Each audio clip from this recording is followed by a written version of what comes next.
Terima kasih saudara, Anda masih bersama kami. Saudara, mengantisipasi adanya temuan residu berbahaya pada buah impor anggur muscat atau anggur hijau, Dinas Ketahanan Pangan dan Peternakan Kabupaten Madiun melakukan sidak ke sejumlah toko buah.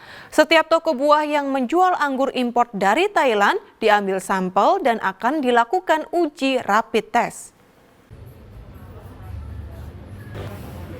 Sidak dilakukan di sejumlah toko buah di Kecamatan Dolopo, Kabupaten Madiun, Kamis pagi. Toko buah yang menjual anggur muscat didatangi petugas Dinas Ketahanan Pangan dan Peternakan. Kedatangan petugas untuk melakukan pemeriksaan dan pemantauan aktivitas jual beli buah, utamanya buah anggur Sain muscat yang beberapa hari terakhir ditemukan adanya kandungan residu berbahaya. Beberapa toko buah yang kedapatan menjual buah anggur hijau impor itu diambil sampel untuk dilakukan rapid test. Menurut petugas, sidak ini menindaklanjuti instruksi dari Badan Pangan Nasional melalui Pemprov Jawa Timur terkait temuan residu pestisida pada anggur Sain muscat di Thailand. Menurut salah satu pedagang, akhir-akhir ini anggur muscat sangat diburu sebab rasanya yang sangat manis dan segar. Termasuk manis mas, kalau sehari bisa menghabiskan 2-3 krat. Satu krat itu biasanya 6 kiloan. Kalau pembeli itu biasanya ya semua kalangan mas. Biasanya juga anak-anak sekolah itu kan suka karena tanpa biji itu. Kepala Bidang Konsumsi dan Keamanan DKPP Kabupaten Madiun mengatakan sidak ini merupakan bagian dari pengawasan maupun keamanan pangan. Sidak dilakukan di 5 toko buah yang ada di 3 kecamatan, yaitu Kecamatan Ciwan, Mejayan, dan Dolopo. Jadi kita pengawasan pangan segar asal tumbuhan yang juga isinya kan ada residu pestisida. Kami dapat instruksi untuk melakukan pengawasan anggur Sain muscat yang beredar di Kabupaten Madiun untuk diuji keamanannya. Kami hari ini ke Ciwan, Mejayan, dan Dolopo yang sudah 5 ini. Untuk hasilnya nanti kita uji rapid test di kantor karena memang agak ribet, jadi kita tidak bisa di tempat menguji.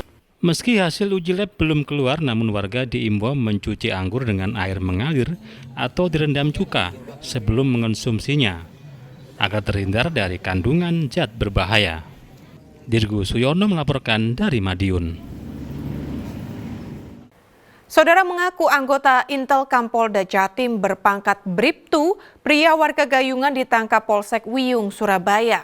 Pelaku ditangkap polisi karena nekat meminjam gelang emas milik korban, namun ternyata malah dijual ke orang lain. Rafael Axel, warga Jalan Gayungan, Surabaya ini hanya bisa tertunduk lesu setelah dirinya ditangkap polisi karena mengaku anggota Intel Kampolda Jatim. Polisi gadungan ini terbongkar setelah salah satu korbannya melapor menjadi korban penggelapan emas. Korban yang saat itu percaya bahwa pelaku adalah anggota kepolisian mau meminjamkan gelang emas miliknya selama 1 minggu. Namun ketika diminta kembali, tersangka terus menghindar dan ternyata gelang emas tersebut sudah dijual ke orang lain. Menurut Kapolsek Wiyung Surabaya, Kompol Slamet Agus Sumbono, saat ini ada 2 orang yang menjadi korban polisi gadungan ini, namun tidak menutup kemungkinan masih ada korban lainnya yang belum melapor. Ini barang buktinya ada semuanya, baik itu baju, HT, dan sabuk untuk mengelabui korban, yaitu dengan cara meminjam perhiasan dalam bentuk gelang yang akannya dipinjam ternyata dijual di wilayah Balu Belauran. Jadi saat ini masih dalam proses. Selain menahan tersangka, saat ini polisi juga menyita barang bukti berupa sebuah HT, sabuk Polri, baju Polri, serta sebuah jaket bertuliskan polisi. Rahmat Hidayat melaporkan dari Surabaya. Saudara, seorang pengedar narkoba diringkus tim Res Narkoba Polres Bangkalan di rumahnya. Tersangka tak berkutik karena dibekuk polisi saat tidur pulas dalam kamar. Tim Reserse Narkoba Polres Bangkalan membeku SD di rumahnya Kecamatan Tragah, Bangkalan. Tersangka yang tengah tidur hanya pasrah saat polisi meringkus dan membawanya ke Mapolres Bangkalan. Penggerebekan dilakukan setelah polisi menyelidiki keterlibatan SD dalam peredaran narkoba di Bangkalan. Tak hanya SD, polisi juga membawa barang bukti sabu-sabu seberat 45 gram yang ditemukan saat penggeledahan di kamar tersangka. Tersangka SD mendapatkan pasokan narkoba dari seseorang berinisial UM yang kini sedang diburu polisi. Jadi saudara S ini membeli barangnya dari saudara U ya, dengan harga satu paket itu 600.000. Setelah diperoleh barang ini, yang bersangkutan sama adiknya ini membagi-bagi lagi dalam bentuk-bentuk kecil. Nah, dari hasil penjualan itu yang bersangkutan sama adik ini mendapat untung kurang lebih dari masing paket itu dapat 300.000 yang dipakai untuk menyekolahkan anak dan biaya sehari-hari. Residivis nih. Ini yang kedua kali. Tersangka diancam pasal 112 Undang-Undang Republik Indonesia Nomor 35 Tahun 2009 tentang narkotika dengan ancaman hukuman maksimal 12 tahun penjara. Salina Wali melaporkan dari Bangkalan. Saudara sakit hati gara-gara diputus sang pacar, seorang pemuda di Kabupaten Blitar, Jawa Timur nekat menyebarkan video mesum bersama mantan kekasihnya. Akibat ulahnya, pelaku terancam penjara di atas 15 tahun.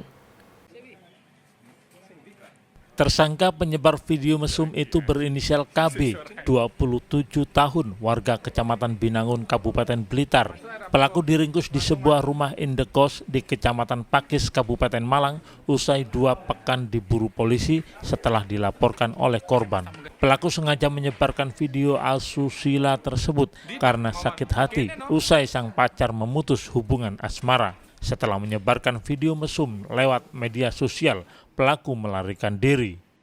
Kita lakukan penyelidikan terhadap pemeran daripada video porno tersebut.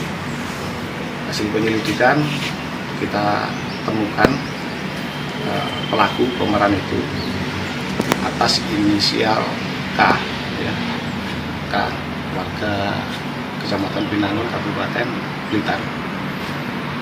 Tadi pagi kira sekitar pukul 3:30 pagi, pelaku kita amankan di daerah Pakis, Kabupaten Malang, dan barusan nyampe.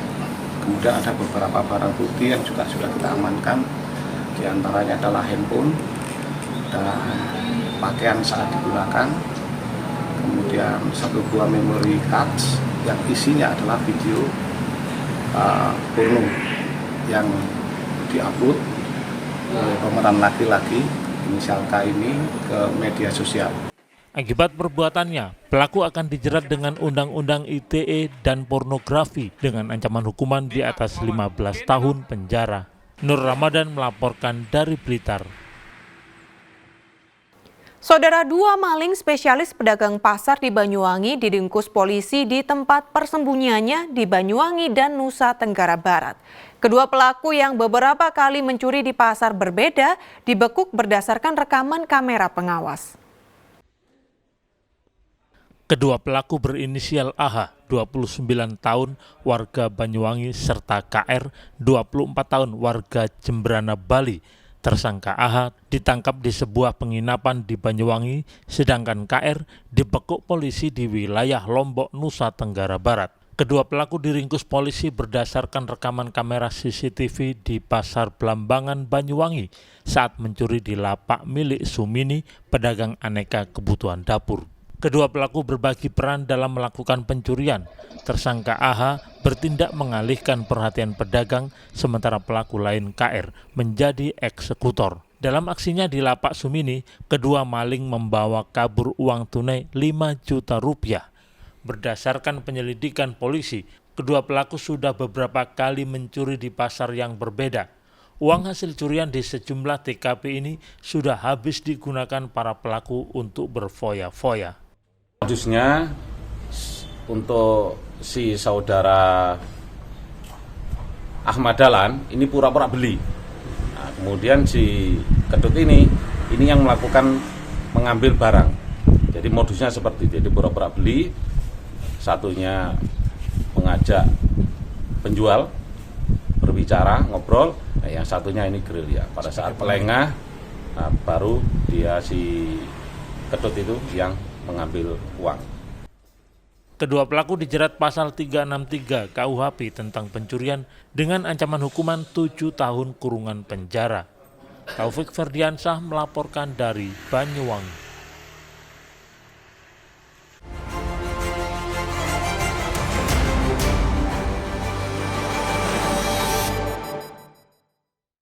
Saudara, tim redaksi merangkum sejumlah berita selama sepekan yang menjadi perhatian publik di Jawa Timur. Di antaranya, pemotor tewas tertimpa pohon tumbang dan adik nekat bakar kakaknya hingga tewas karena konflik soal warisan. Selengkapnya dalam Surabaya sepekan. Seorang gadis pengendara motor tewas tertimpa pohon tumbang di Jalan Raya Magetan. Ibu dan kakak korban yang datang di rumah sakit menangis di depan kamar jenazah. Kejadian bermula ketika korban mengendarai motornya melaju dari arah Ngawi menuju Mauspati Magetan. Sesampainya di lokasi, mendadak tertimpa pohon berukuran besar yang tumbang ke jalan akibat lapuk.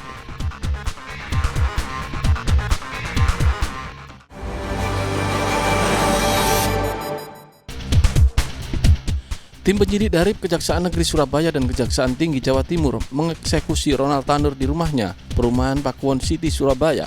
Ronald Tanur langsung dijebloskan ke Rumah Tahanan Negara Kelas 1 Surabaya. Kepala Kejaksaan Tinggi Jawa Timur, Mia Amiati, mengatakan Ronald Tanur ditangkap setelah Mahkamah Agung menjatuhkan putusan 5 tahun penjara atas kasus penganiayaan kekasihnya Dini Sera Afrianti hingga meninggal dunia.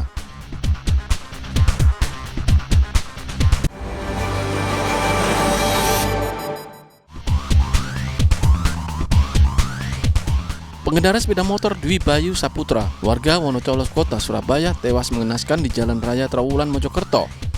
Bayu tergeletak di tengah jalan dengan kondisi kepala terluka parah dan helm hancur, sedangkan sepeda motor yang dikendarai korban juga ringsek. Diduga Bayu menjadi korban tabrak lari sebuah truk. Namun warga sekitar tidak mengetahui pasti nomor polisi kendaraan tersebut karena keburu kabur.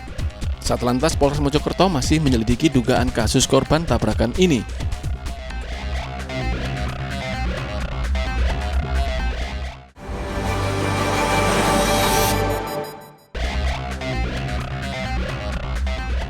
Pemuda di Ngawi, Doni Rahmat, berusia 24 tahun tenggelam saat mencuci dan mandi di sungai yang tak jauh dari rumahnya.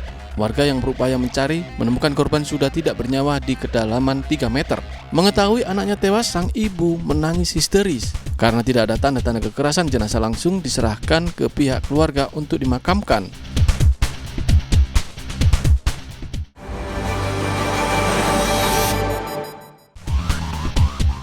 Gara-gara cekcok soal warisan, seorang adik di Kabupaten Malang tega membakar kakak kandung perempuannya hingga tewas. Pelaku menyiram bensin ke tubuh korban dan membakarnya saat sang kakak tengah menunaikan sholat asar. Konflik antara korban dan pelaku dipicu oleh cekcok mengenai biaya pembuatan kamar mandi di rumah warisan mereka. Meski sempat kabur, pelaku akhirnya diringkus oleh polisi. Pelaku kini masih dirawat di rumah sakit karena saat menyiram bensin dan membakar kakaknya, api juga menyambar dan terkena tangan pelaku.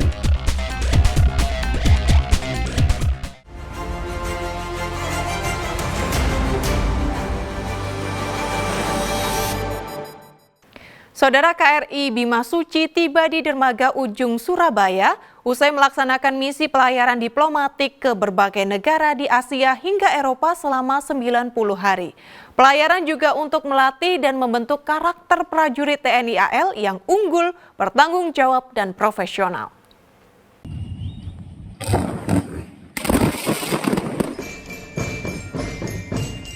Upacara penyambutan kedatangan kapal latih TNI Angkatan Laut KRI Bima Suci di dermaga Ujung, Surabaya dipimpin oleh Panglima Komando Armada Republik Indonesia atau Pangko Armada RI Laksamana Madya Deni Hendrata.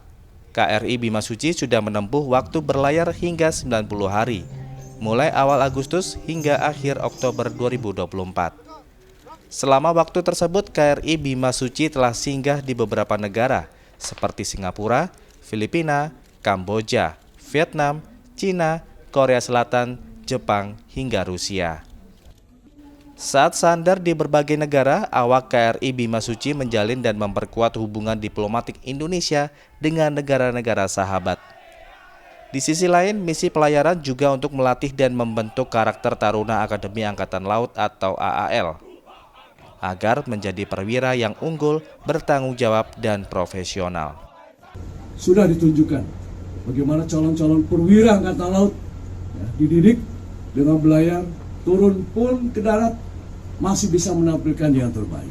Memperkenalkan budaya bangsa Indonesia melalui tarian-tarian, berkolaborasi juga kemarin dengan negara-negara ASEAN dan ASEAN Plus.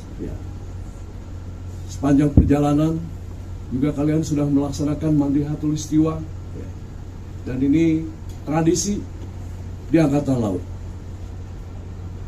Juga kalian belajar tentang tradisi Angkatan Laut, kehidupan dinas dalam di kapal, dan itu adalah standar internasional. Maka apa yang diajarkan di Akademi Angkatan Laut adalah untuk masa depan kalian, mengenal laut, mengenal bangsa-bangsa dan budaya bangsa negara, dan meningkatkan persahabatan. Misi pelayaran KRI Bimasuci juga diharapkan semakin meningkatkan pengalaman dan wawasan prajurit TNI AL tentang teknik berlayar maupun ilmu-ilmu kelautan lainnya. Selamat Riyadi melaporkan dari Surabaya. Ya, saudara, informasi tadi sekaligus menjadi akhir perjumpaan kita dalam Liputan 6 Daerah Jawa Timur kali ini. Atas nama seluruh kru yang bertugas, saya Madari Sasmita mengucapkan terima kasih atas perhatian Anda, selamat beraktivitas, dan salam SCTV.